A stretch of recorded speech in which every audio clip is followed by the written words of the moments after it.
शांति। आज की तारीख है 21/2/15 और आज की ज्ञान मुरली का शीर्षक है मीठे मीठे शिव बाबा हमें माया जीत बनाने के लिए माया का भी हमें पूर्ण परिचय देते हैं और माया से अपनी कैसे संभाल करनी है वो हमें मुरली के द्वारा सुनाते रहते हैं। तो आज भी मीठे मीठे बाप दादा कहते हैं, मीठे बच्चे माया दुश्मन तुम्हारे सामने है, इसलिए अपनी बहुत बहुत संभाल करनी है। अगर चलते चलते माया में फंस गए तो अपनी तकदीर को लकीर लगा देंगे। इतने तक माया हम बच्चों को अपना बना लेती है जो हमारी तकदीर को ही लकीर लग जाती है। आज का प्रश्न है, तुम राजयोगी बच्चों का मुख्य कर्तव्य क्या है? उत्तर है पढ़ना और पढ़ाना। यही तुम्हारा मुख्य कर्तव्य है। कार्य तो बहुत हम करते हैं, परंतु सभी कर्मों और सभी कार्यों में हमारा मुख्य कर्तव्य बाबा कहते हैं कि पढ़ना और पढ़ाना है। तुम हो ईश्वरीय मत पर, तुम्हें कोई जंगल में नहीं जाना है। घर गृहस्थ में रहते शांति में बैठ बाप को याद करना है। अलफ और बे, इसमें क्या है? इन्हीं दो शब्दों में बाबा कहते हैं तुम्हारी सारी पढ़ाई आ जाती है। कितना वंडर है, सिर्फ दो शब्दों में इतनी बड़ी भारी पढ़ाई जिससे हम श्री लक्ष्मी श्री नारायण पद को प्राप्त होते हैं। मुरली की शुरुआत ओम शांति। बाप भी ब्रह्मा द्वारा कह सकते हैं कि बच्चों गुड मॉर्निंग। आप सभी ने सामने रेस्पॉन्स किया, गुड मॉर्निंग मीठे मीठे बाप दादा। तो बाप भी ब्रह्मा द्वारा कह सकते हैं कि बच्चों गुड मॉर्निंग, परंतु फिर बच्चों को भी रेस्पॉन्ड देना पड़े। यहाँ है ही बाप और बच्चों का कनेक्शन। नए जो हैं वो जब तक पक्के हो जाए कुछ न कुछ पूछते रहेंगे। अब ये तो पढ़ाई है, भगवानुवाच भी लिखा है। अब भगवान है निराकार, ये बाबा अच्छी रीति पक्का कराते हैं किसको भी समझाने के लिए, क्योंकि उस तरफ है माया का जोर। बाबा क्यों घड़ी घड़ी निराकार बाप पक्का कराते हैं? क्योंकि सामने माया खड़ी है, तो हमें माया पर जीत पाने के लिए बाबा को याद करना होगा, तब हमें शक्ति मिलेगी माया पर जीत पाने की। तो बाबा बार बार पक्का कराते हैं। अब यहाँ तो वो बात नहीं है। बाप तो समझते हैं कि जिन्होंने कल्प पहले वर्षा लिया है वो आप ही आ जाएंगे। ऐसे नहीं कि फलाना चला न जाए तो इनको पकड़े, चला जाए तो बाबा कहते चला जाए। अब ये कोई सोचे कि बाबा ने तो कहा कि कोई चला जाए तो भले चला जाए, तो मैं चला जाता हूँ, लेकिन नहीं। ये बाबा हमें इसलिए कहते हैं कि यहाँ तो जीते जी मरने की बात है और बाप एडॉप्ट करते हैं। एडॉप्ट किया ही जाता है कुछ वर्षा देने के लिए। तो हमें बाबा ने एडॉप्ट किया है, हम बाप के बच्चे बने हैं वर्षा लेने के लिए। तो हम कैसे चले जाएंगे? तो हम तो जाएंगे नहीं, क्योंकि बच्चे माँ बाप के पास तो आते ही हैं वर्षे की लालच पर। साहूकार का बच्चा भी कभी गरीब के पास एडॉप्ट होगा क्या? इतना धन दौलत आदि सब छोड़कर कैसे जाएंगे? तो एडॉप्ट करते हैं साहूकार। अभी तुम जानते हो कि बाबा हमको स्वर्ग की बादशाही देते हैं, तो क्यों न हम उनका बनेंगे? जरूर स्वर्ग की बादशाही बाबा से मिलेगी तो हम उनके जरूर बनेंगे ना। तो हर एक बात में लालच तो रहती ही है। जितना बहुत पढ़ेंगे उतनी बड़ी लालच होगी। तुम भी जानते हो कि बाप ने हमको एडॉप्ट किया है बेहद का वर्षा देने। तो बाप भी कहते हैं कि तुम सबको हम फिर से 5000 वर्ष पहले मुआफिक एडॉप्ट करते हैं। और तुम भी कहते हो कि बाबा हम आपके हैं। सभी ने कहा दिल से कि बाबा हम आपके हैं। और 5000 वर्ष पहले भी आपके बने थे। तो तुम प्रैक्टिकल में कितने ब्रह्मा कुमार ब्रह्मा कुमारियां हो। प्रजापिता भी तो नामी ग्रामी है। जब तक शूद्र से ब्राह्मण न बने तो देवता बन न सके। तो तुम बच्चों की बुद्धि में अब ये चक्र फिरता रहता है कि हम ही शूद्र थे, अभी ब्राह्मण बने हैं, फिर देवता बनना है। सतयुग में हम राज्य करेंगे तो इस पुरानी दुनिया का विनाश जरूर होना है। पूरा निश्चय नहीं बैठता है, वो फिर चले जाते हैं। बाबा कहते हैं कि कई कच्चे हैं जो गिर जाते हैं। तो ये भी ड्रामा में नूंद है। माया दुश्मन सामने खड़ी है तो वो अपनी तरफ खींच लेती है। बाबा घड़ी घड़ी पक्का कराते हैं कि माया में फंस नहीं पड़ना, नहीं तो अपनी तकदीर को लकीर लगा देंगे।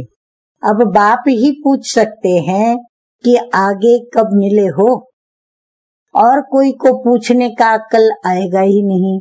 बाप कहते हैं मुझे भी फिर से गीता सुनाने आना पड़े, आकर रावण की जेल से बच्चों को छुड़ाना पड़े। तो बेहद का बाप बेहद की बातें समझाते हैं। अभी रावण का राज्य है, पतित राज्य है, जो आधा कल्प से शुरू हुआ है। रावण को 10 शीश दिखाते हैं, विष्णु को 4 भुजा दिखाते हैं। अब ऐसे तो कोई मनुष्य होता नहीं, हाँ 4 भुजा या 10 शीश ऐसा तो कोई मनुष्य होता नहीं। अब यह तो 4 भुजा प्रवृत्ति मार्ग का सिंबल दिखाया जाता है। ये है एम ऑब्जेक्ट, विष्णु द्वारा पालना। विष्णुपुरी को कृष्णपुरी भी कहते हैं। कृष्ण को तो 2 बाहें ही दिखाएंगे ना, मनुष्य तो कुछ भी समझते नहीं है। बाप हर एक बात बैठ बच्चों को समझाते हैं। वो सब है भक्ति मार्ग, अभी तुमको ज्ञान है। तो बाबा कहते हैं तुम्हारी एम ऑब्जेक्ट है ही नर से नारायण बनने की।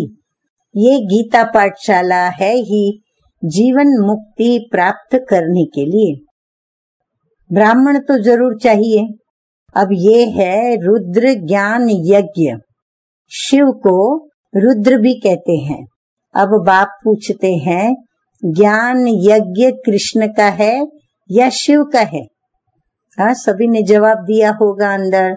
शिव को परमात्मा ही कहते हैं, शंकर को देवता कहते हैं। उन्होंने फिर शिव और शंकर दोनों को इकट्ठा कर दिया है।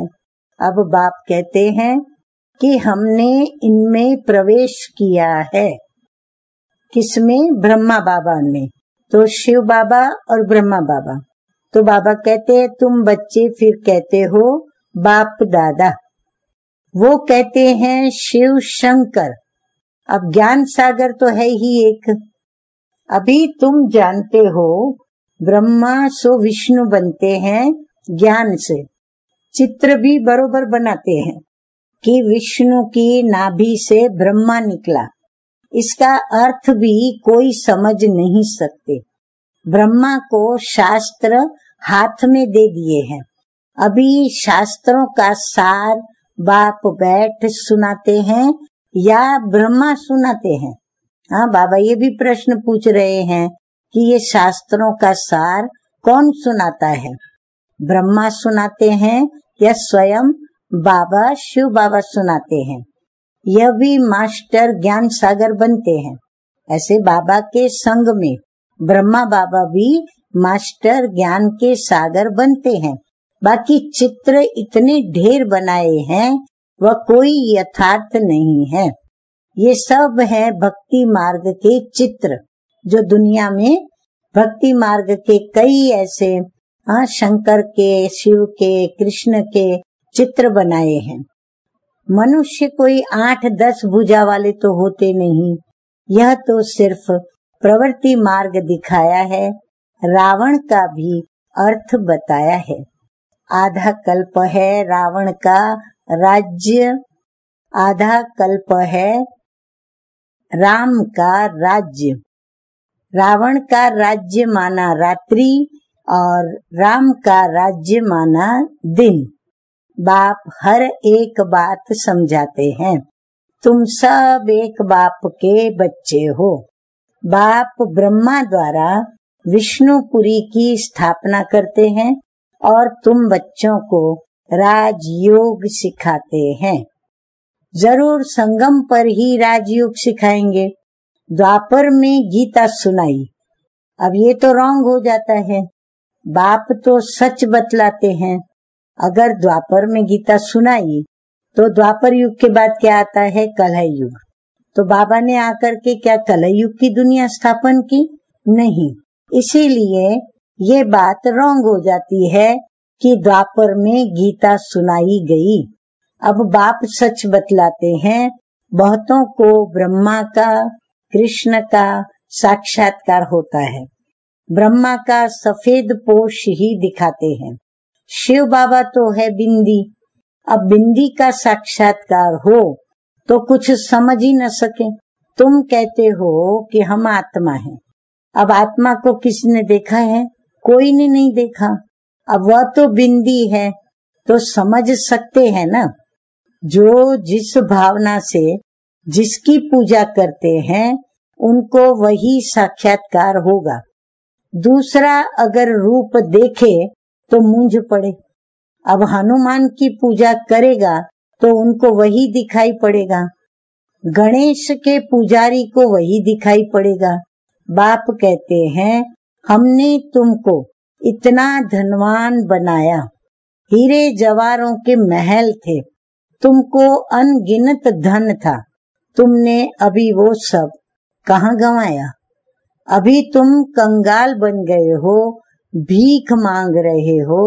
तो बाप पूछते हैं कि वो धन सारा कहाँ गंवाया? बाप तो कह सकते हैं ना। अभी तुम बच्चे समझते हो कि बाप आए हैं, हम फिर से विश्व के मालिक बनते हैं। ये ड्रामा अनादि बना हुआ है। हर एक का ड्रामा में अपना अपना पार्ट है, वो बजा रहे हैं। कोई एक शरीर छोड़ जाकर दूसरा लेते हैं। अब इसमें रोने की क्या बात है? सतयुग में कभी रोते नहीं। अभी तुम मोह जीत बन रहे हो। हाँ, यहाँ कोई शरीर छोड़ता है तो क्या करते हैं? रोना शुरू कर देते हैं। तो बाबा कहते हैं अभी तुम मोह जीत बन रहे हो। मोह जीत राजाएं ये लक्ष्मी नारायण आदि हैं। वहाँ मोह होता नहीं। बाप अनेक प्रकार की बातें समझाते रहते हैं। बाप है निराकार।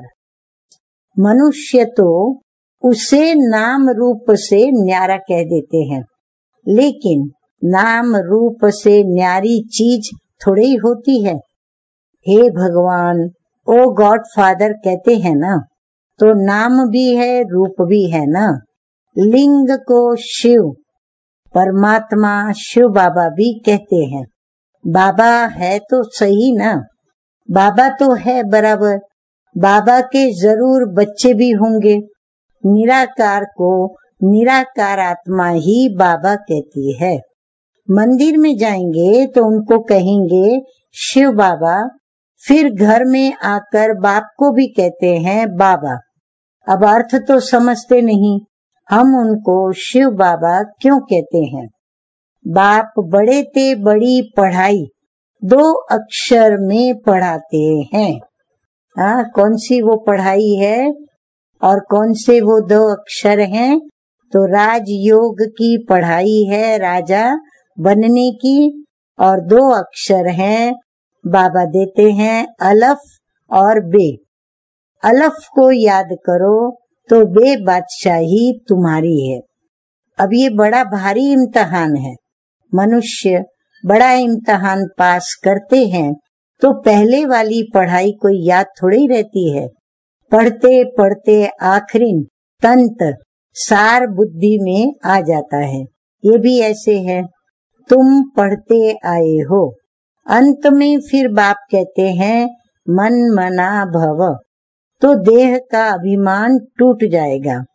ये मन मना भव की आदत पड़ी होगी तो पिछाड़ी में भी बाप और वर्षा याद रहेगा। तो बाबा कहते हैं कि बाप और वर्षा मुख्य है ही ये, और ये कितना सहज है। उस पढ़ाई में भी अभी तो पता नहीं क्या क्या पढ़ते हैं। जैसे राजा वैसे वहाँ यह अपनी रस्म चलाते हैं। आगे मण सेर पाव का हिसाब चलता था, अभी तो किलो आदि क्या क्या निकल पड़ा है। कितने अलग अलग प्रांत हो गए हैं। दिल्ली में जो चीज 1 रुपया सेर बॉम्बे में मिलेगी 2 रुपया, क्योंकि प्रांत अलग अलग है। हर एक समझते हैं कि हम अपने प्रांत को भूख थोड़े ही मारेंगे। कितने झगड़े आदि होते हैं, कितना रोला है। बाबा कहते हैं भारत कितना सॉल्वेंट था, फिर 84 का चक्र लगाते इनसॉल्वेंट बन पड़े हैं। कहा जाता है हीरे जैसा जन्म अमोलक, कौड़ी बदले खोया रे। तो बाप कहते हैं तुम कौड़ियों के पिछाड़ी क्यों मरते हो? अब तो बाप से वर्षा लो, पावन बनो। बुलाते भी हो कि हे पतित पावन आओ, पावन बनाओ। तो इससे सिद्ध है कि हम पावन थे, अब नहीं है, अभी है ही कलयुग।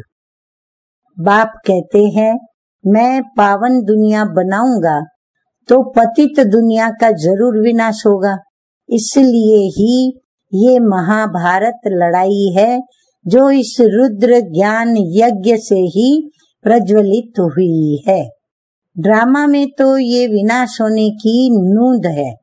पहले पहले तो बाबा को साक्षात्कार हुआ, देखा इतनी बड़ी राजाई मिलती है तो बहुत खुशी होने लगी। फिर विनाश का साक्षात्कार भी कराया, मन मना भव मध्याजी भव। अब ये गीता के अक्षर हैं, कोई कोई अक्षर गीता के ठीक हैं। बाप भी कहते हैं तुमको ये मैं ज्ञान सुनाता हूँ, ये फिर प्रायः लोप हो जाता है। कोई को भी पता नहीं है कि लक्ष्मी नारायण का राज्य था तो और कोई धर्म नहीं थे। उस समय जनसंख्या भी कितनी थोड़ी होंगी, अब कितनी है। तो ये चेंज होनी चाहिए, जरूर विनाश भी चाहिए। महाभारत लड़ाई भी है, जरूर भगवान भी होगा। शिव जयंती मनाते हैं तो शिव बाबा ने क्या आकर के किया वो भी नहीं जानते हैं। अब बाप समझाते हैं गीता से कृष्ण की आत्मा को राजाई मिली। माता पिता कहेंगे गीता को, जिससे तुम फिर देवता बनते हो। इसलिए चित्र में भी ये दिखाया है कि कृष्ण ने गीता नहीं सुनाई। कृष्ण गीता के ज्ञान से राजयोग सीख करके ये बने। कल फिर कृष्ण होगा। उन्होंने फिर शिव बाबा के बदले कृष्ण का नाम डाल दिया है। तो बाप समझाते हैं कि ये तो अपने अंदर पक्का निश्चय कर लो कि कोई उल्टी सुल्टी बात सुनाकर तुम्हें गिरा न देवे। क्यों बाबा कहते पक्का करो? ताकि कोई हमको उल्टी सुल्टी बातें सुनाकर हमें बाबा से अलग न कर दे। बहुत बातें पूछते हैं कि विकार बिगड़ सृष्टि कैसे चलेगी। ये कैसे होगा? अरे तुम खुद कहते हो वाइसलेस दुनिया थी, संपूर्ण निर्विकारी उनको कहते हो ना, फिर विकार की बात वहां कैसे हो सकती है? अब तुम जानते हो कि बेहद के बाप से बेहद की बादशाही मिलती है, तो ऐसे बाप को क्यों नहीं याद करेंगे? ये है ही पतित दुनिया। कुंभ के मेले पर कितने लाखों जाते हैं। अब कहते हैं कि वहां एक नदी गुप्त है। अब नदी गुप्त हो सकती है क्या? यहाँ भी गौमुख बनाया है। कहते हैं गंगा यहाँ आती है। अरे गंगा अपना रास्ता लेकर समुद्र में जाएगी कि यहाँ तुम्हारे पास पहाड़ पर आएगी? भक्ति मार्ग में कितने धक्के हैं। ज्ञान, भक्ति, फिर है वैराग्य। एक है हद का वैराग्य, दूसरा है बेहद का वैराग्य। सन्यासी घर बार छोड़कर जंगल में रहते हैं, यहाँ तो वो बात नहीं। तुम बुद्धि से सारी पुरानी दुनिया का सन्यास करते हो। तुम राजयोगी बच्चों का मुख्य कर्तव्य है पढ़ना और पढ़ाना। बाबा कहते हैं तुम राजयोगी बच्चों का मुख्य कर्तव्य है पढ़ना और पढ़ाना। ये स्कूल है, ब्रांचेस निकलती जाती है। तुम बच्चे राजयोग सीख रहे हो। शिव बाबा से पढ़े हुए ब्राह्मण ब्राह्मणियां सिखाते हैं। एक शिव बाबा थोड़े ही सबको बैठ सिखाएंगे। तो ये हुई पांडव गवर्नमेंट। तुम हो ईश्वरीय मत पर। यहाँ तुम कितना शांति में बैठे हो। बाहर तो अनेक हंगामे हैं। बाप कहते हैं 5 विकारों का दान दो तो ग्रहण छूट जाएगा। यानी जो माया का ग्रहण बैठा हुआ है वो छूट जाएगा। मेरे बनो तो मैं तुम्हारी सभी मनोकामनाएं पूरी कर दूंगा। तुम बच्चे जानते हो कि अभी हम सुख धाम में जाते हैं, दुख धाम को तो अब आग लगनी है। बच्चों ने विनाश का साक्षात्कार भी किया है। अब टाइम बहुत थोड़ा है, इसलिए याद की यात्रा में लग जाएंगे तो विकर्म विनाश होंगे और उच्च पद पाएंगे। अच्छा, मीठे मीठे सिकिल दे बच्चों प्रति माता पिता बाप दादा का याद प्यार और गुड मॉर्निंग। रूहानी बाप की रूहानी बच्चों को नमस्ते। हम रूहानी बच्चों का रूहानी बाप दादा को याद प्यार, गुड मॉर्निंग और नमस्ते नमस्ते। धारणा के लिए मुख्य सार की 2 बातें। नंबर 1 है बाप के वर्षे का पूरा अधिकार लेने के लिए क्या करना पड़े? बाबा कहते हैं जीते जी मरना है, एडॉप्ट हो जाना है। कभी भी अपनी ऊंची तकदीर को लकीर नहीं लगानी है। नंबर 2 है कोई भी उल्टी सुल्टी बात सुनकर, ध्यान से सुने, कोई भी उल्टी सुल्टी बात सुनकर संशय में नहीं आना है। जरा भी निश्चय न हिले। इस दुख धाम को तो अब आग लगने वाली है, इसलिए इससे अपना बुद्धि योग निकाल देना है। वरदान है सदा एकांत और सिमरन में व्यस्त रहने वाले, सदा एकांत और सिमरन में व्यस्त रहने वाले बेहद के वानप्रस्थी भव। वर्तमान समय के प्रमाण आप सब वानप्रस्थ अवस्था के समीप हो। वानप्रस्थी कभी गुड्डियों का खेल नहीं करते हैं। वे सदा एकांत और सिमरन में रहते हैं। आप सब बेहद के वानप्रस्थी सदा एक के अंत में एकांत माना एक के अंत में, अर्थात निरंतर एकांत में रहो। साथ साथ एक का सिमरन करते हुए स्मृति स्वरूप बनो। सभी बच्चों प्रति बाप दादा की यही शुभ आश है कि अब बाप और बच्चे समान हो जाए। सभी ने ध्यान से सुना, नोट किया कि बाप दादा की अब यही आशा है हम बच्चों के प्रति कि अब बाप और बच्चे समान हो जाए, सदा याद में समाये रहे और समान बनना ही समाना है और यही वानप्रस्थ स्थिति की निशानी है।